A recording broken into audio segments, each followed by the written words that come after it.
So today I wanted to talk about how you make these uh, terraforming kind of panels. This one is for a wall.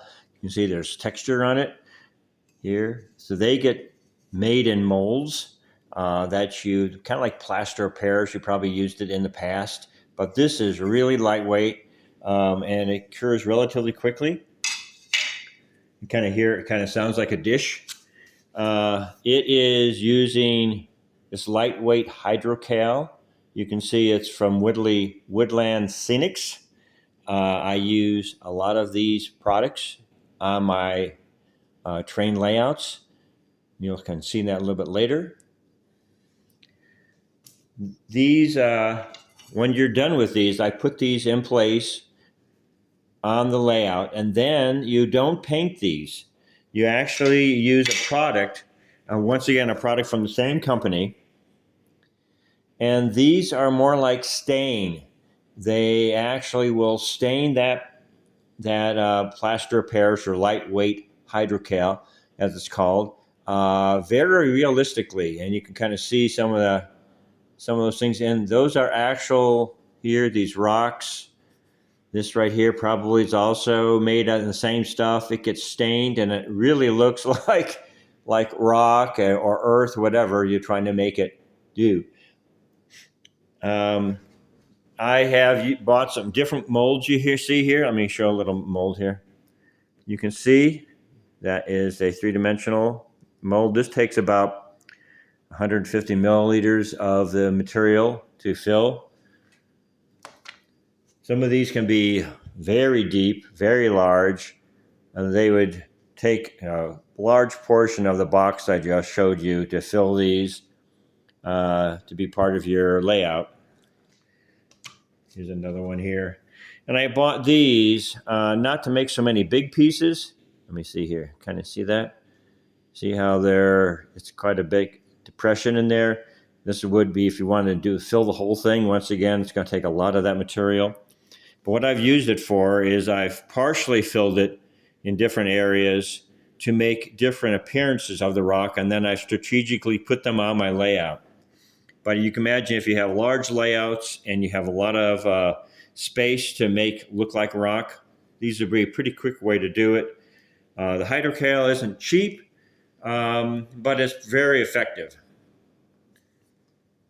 Now these have to be cleaned before you use them each time, and I'm going to use this mold today, and you put a little spray inside it. This is diluted, about 3-to-1 soap. You spray a little soap in it. This allows it kind of like a mold release. So that allows it to release. I'm going to use, I think I'll use this one today also. And I'm going to shake these out in a little bit a little bit too much in there right now, but I'm going to move it around and then I'm going to drain it out. But that's kind of what you need to do. Let the mold plaster release from this mold here without breaking it. So that's good there. So this material I'm going to be using has some instructions on it. Let me see right here if we can get some of those. Maybe you can't read it. But basically it's a 2.5 to 1. So you put a lot less water in it, and it's very specifically how you have to add the water.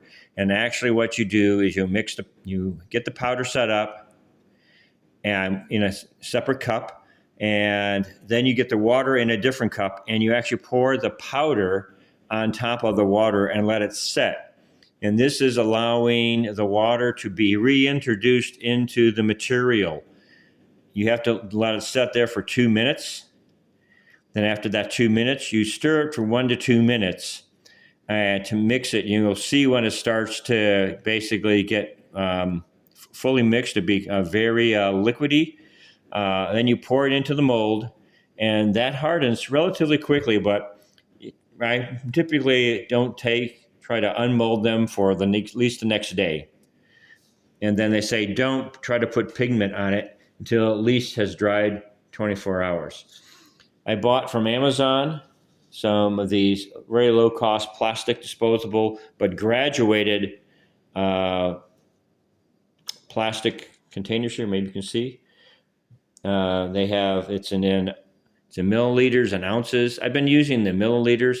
I'm going to put 170 milliliters of powder in here. The powder is can be very airy, kind of like flour. So what I do is I tap it on the table until I see it goes up to the measurement I want. Then I calculate the water.